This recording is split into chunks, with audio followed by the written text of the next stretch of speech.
Gumawa tayo ng ibang panagat guys. So ito yung bago natin ngayon guys. Susubukan natin. Undak tawag nito guys.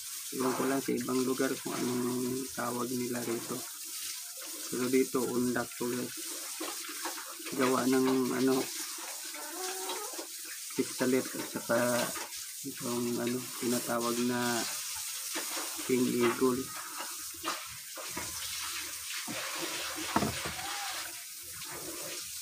Number 72 yung 570 yung yung hook natin. So meron tayong lower guys pang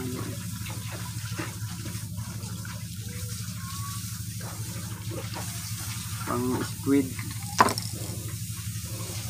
Susubukan nating mag-iba ng paningisda guys at wala na tayong, hindi na rin kasi season nung nung dati nating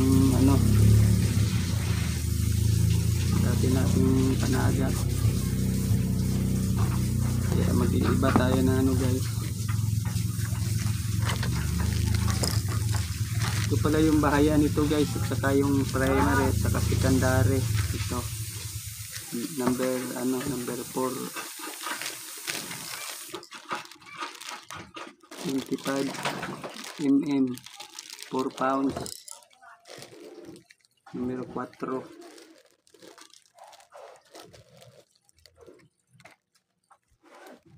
Gagawa pa tayo ng isa nito guys, reserva natin.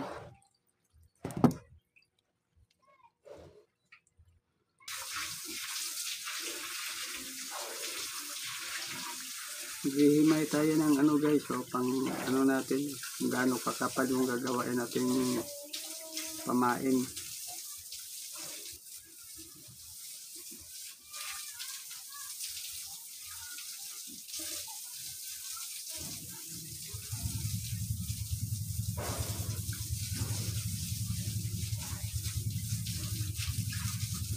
Yung kulay kasi guys na yung natin, iba-ibang kulay kasi may puti, may blue at saka may green, blue. Depende kasi sa yan guys, yung kinakain ng isda. Hindi naman natin alam yung kinakain nila pag doon, pagka iba-ibang kulay yung gagawain natin para suwak sa kahit anong kinakain nila. Kung anong kulay yung laging kinakain ng isda guys,